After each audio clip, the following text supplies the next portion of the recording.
15번 퇴직연금제도 확정기여형 퇴직연금 제도에 대한 설명으로 올바르지 못한 것은. 퇴직연금 제도가 저희 교재에 굉장히 어렵게 나와 있는데 개념을 먼저 좀 잡으시면 될 것 같아요. 회사가 있고요. 보통 우리가 사용자라고 표현을 하죠.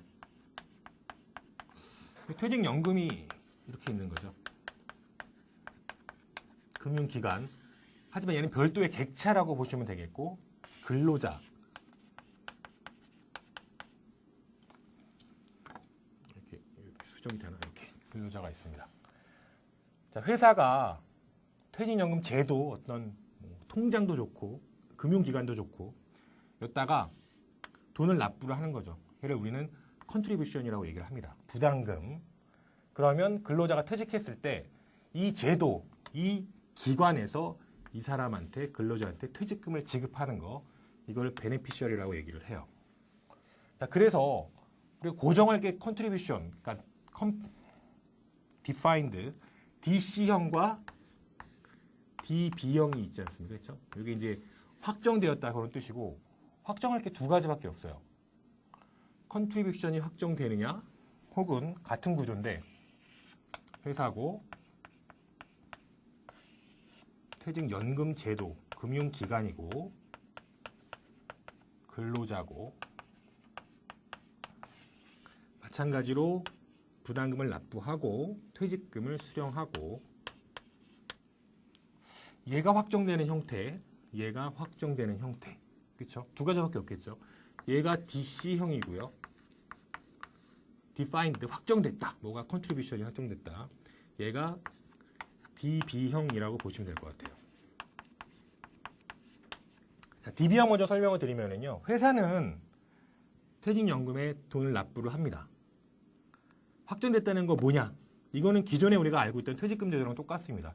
근로자가 나중에 받게 되는 퇴직금은 이 사람이 퇴직한 날로부터 3개월 동안 평균 임금 곱하기 근속연수. 따라서 회사가 납부를 하고 운영을 회사가 해요. 운영을. 정기예금으로 할지 ELS를 할지 주식으로 채권으로 할지 운영이 잘 되면은 주는 건 정해져 있는데 수익이 많이 나잖아요. 그렇죠? 컨트리뷰션이 줄어드는 거죠. 그렇죠? 운영이 안 되면 마이너스가 나, 수익이 안 나. 주는 건 정해져 있는데 내야 될 게 늘어나는 거죠. 이렇게. 그렇죠? DC형 같은 경우는 반대로 회사는 매년마다 근로자 급여의 12분의 1씩 끊어서 현금으로 캐시로 납부를 합니다. 정해져 있어. 그럼 운영은 누가 하느냐? 근로자가 해요. 주식으로 할지, 주식으로 법적으로 할 수는 없지만 정기예금으로 할지, 채권으로 할지. 그러면 얘가 운영을 잘하면 나중에 이 사람이 받게 되는 퇴직금이 증가하고요. 운영을 잘 못하면 자기가 운영했으니까 잘 못한 결과를 자기가 떠안아야 될 거 아니에요. 그렇죠? 퇴직금이 줄어들고. 이렇게 제도를 구분을 해주시면 돼요. DB형과 DC형을 크게 구분을 해서 DB형은 회사가 운영하는 제도면서 회사가 그 운영의 결과를 자기가 갖고 가는 거. 표현하자면 납부금이 늘어나거나 줄어들거나, DC형은 근로자가 운영을 하면서 그 결과를 자기가 갖고 가는 거. 표현을 하자면 자기가 받는 퇴직금이 늘어나거나 줄어들거나 이렇게. 자, 첫 번째 질문. 문제는 DC형 제도에 대한 설명을 올바르지 못한 것은 근로자의 퇴직 시에 개인 퇴직계좌 이전이 가능하다. 이건 뭐 DB형, DC형 다 마찬가지입니다. 두 번째, 장기 근속자에게 누진제 등의 혜택을 주는 기업이 근로자에게 특히 유리하다. 자, 누진제라고 하는 것은 보통 제가 말씀드릴 때 일반적인 현재 퇴직금 제도는 근로자가 퇴직했을 때 3개월 평균 급여 곱하기 근속연수라고 되어 있는데, 누진제라고 하는 것은 거기다가 10년이 지나면 근속연수 곱하기 1.5, 예를 들면 20년이 지나면 근속연수 곱하기 2.5 이렇게 배가를 해주는 거예요. 그렇죠? 그런 거는 퇴직금이 어떤 제도가 정해져 있는 얘한테만 해당되는 제도지, 얘는 지가 운영한 걸과 자기가 받아가는 거기 때문에 여기에는 아예 해당이 없는 사항이라고 보시면 돼요. 그렇죠? 구조를 보시면 이해하기가 쉽습니다. 2번은 틀린 지문이죠. 이거는 DB형에 해당하는 제도 특성이라고 할 수 있겠습니다. 세 번째, 적립금의 운용 지시는 근로자가 하며 DC형은 얘가 하잖아요. 그렇죠? 운용 지시를. 그 손익도 근로자에게 기속된다. 손익의 표현은 퇴직금이 크기가 되겠죠. 잘하면 커지고 못하면 작아지고. 네 번째, 사용자 회사 입장에서 본다면 운용 수익률이 급여 상승률보다 낮다고 판단해낸 상황에서는 DC형을 선호하라고 할 것이다. 만약에 운용 수익률이 더 높을 거다. 시장 금리가 막 20%, 30% 이러고 직원들 급여 상승률은 5%밖에 안 돼. 자기가 운영하라고 할 거죠. 그렇죠? 왜냐하면 자기 컨트리뷰션이 줄어드니까. 서로 사용자, 근로자는 이런 측면에서 서로 반대된다고 보시면 돼요. 16번 여기서부터 이제 부동산과 관련된 상품의 문제. 다음 중 부동산에 관한 물건의 성격이 나머지 색과 다른 하나는 무엇인가? 완전 다른 것도 아니라 다소 다른 이래네요. 그렇죠? 물건을 한번 살펴보면은요.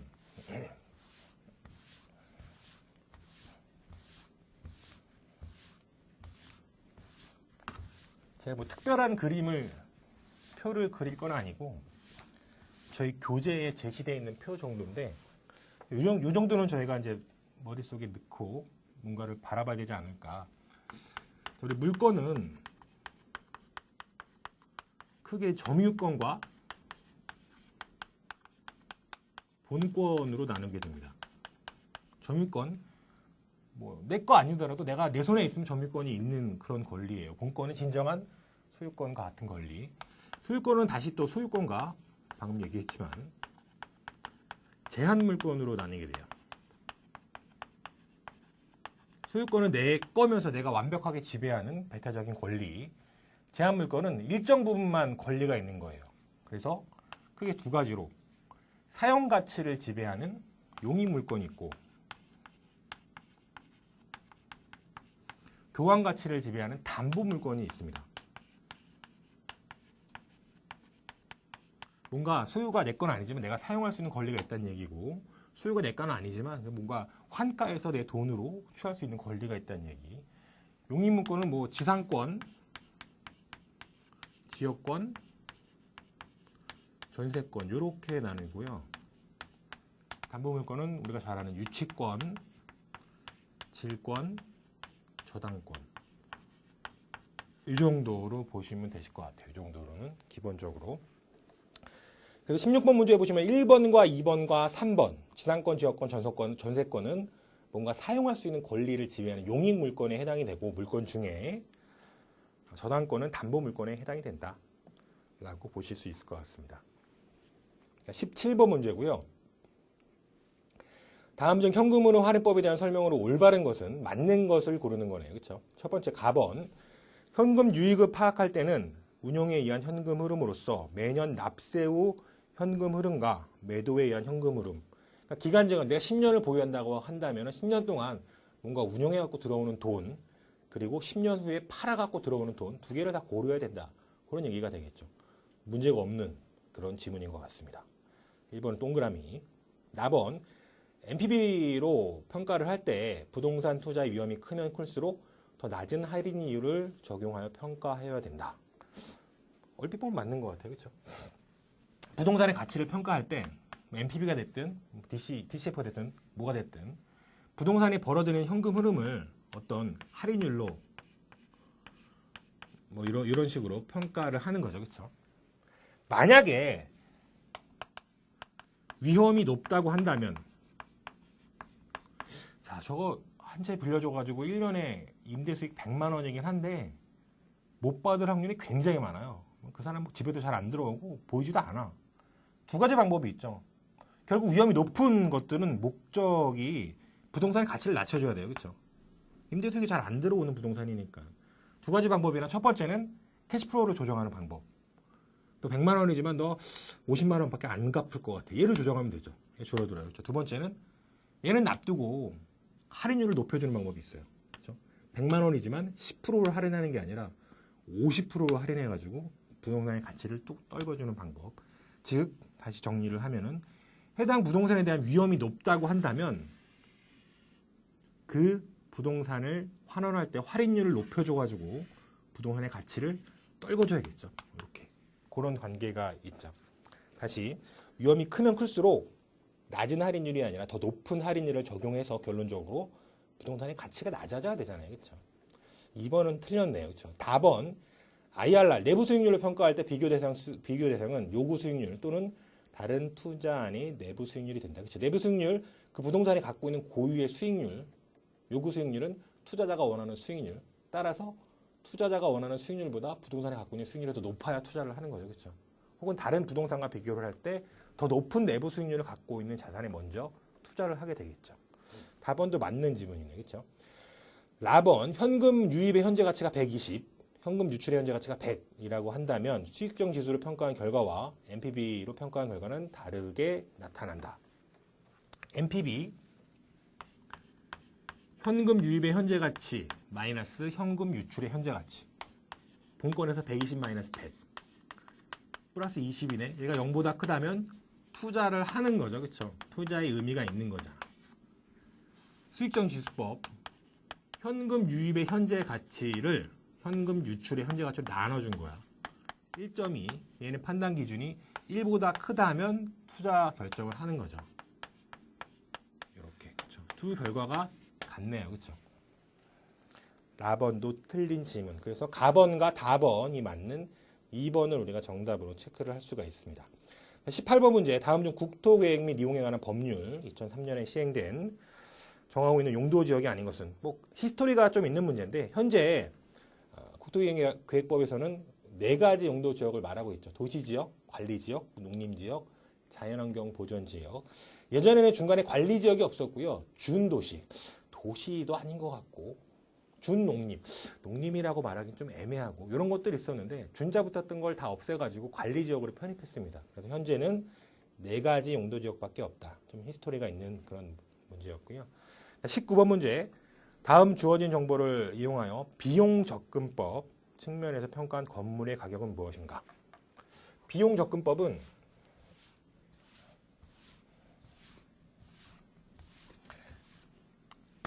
일단 컨셉이 부동산의 가치를 그 부동산을 만들어내는 데 들어가는 비용으로 평가하자는 거고 크게 이렇게 구하죠. 부동산의 가치는 그 부동산의 재조달함과 여기서 감가 수정액을 차감해서 구한다. 유의하실 점은 이 재조달 원가를 구할 때 말 그대로 다시 만들 때 들어가는 비용이잖아요. 그렇죠? 구할 때 이 시점 자체가 평가 시점이라는 얘기예요. 혹은 지금 평가하면 현재 시점. 이 얘기인 즉슨 10년 전에 이 건물을 졌는데 10억을 줬어요. 그렇죠? 10억을 주고 시멘트 사가지고 졌어. 그러다 10억을 내고 평가를 하는 게 아니라 현재, 그럼 오늘 당장 이 건물을 지려면 10년 전보단 더 올라갔을 거 아니야. 15억 정도 될 거 아니야. 그렇죠? 그럼 15억으로 평가하라는 얘기예요. 아니 그게 아니라 10년 전에 졌다니까요. 지금과 10년과의 차이는 얘가 감안하는 거예요. 그렇죠? 지금 현재 시점에 진다고 했을 때 얼마 드니? 시간이 지났잖아. 그럼 가격이 떨어졌을 거네. 그거는 얘가 감안한다는 거. 따라서 이 재조달함과는 평가 시점 내지는 현재 시점을 기준으로 구하는 거다.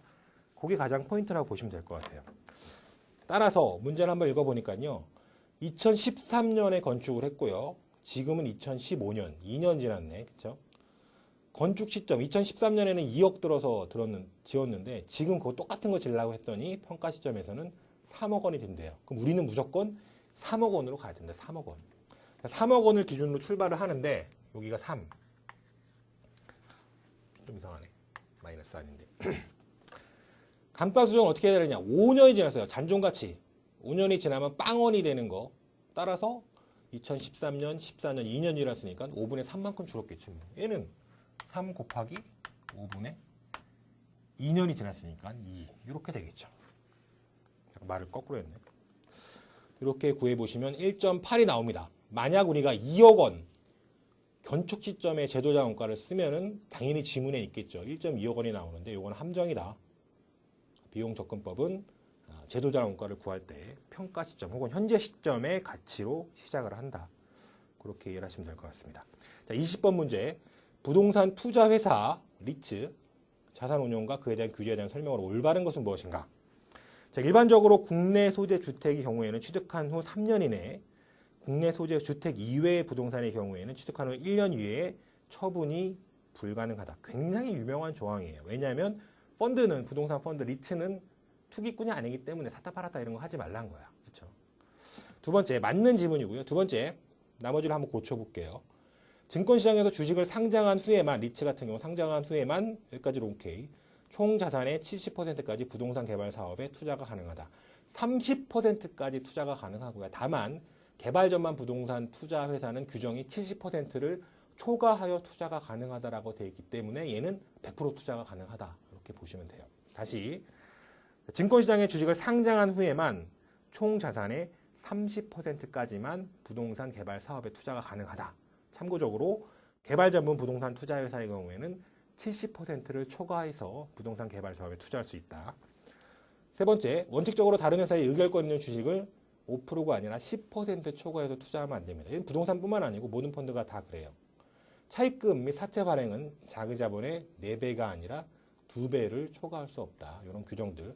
저희가 이제 시험을 정리하는 과정이기 때문에 좀 치사하긴 하지만 이런 숫자들까지도 조금 학습을 하시면 될 것 같습니다.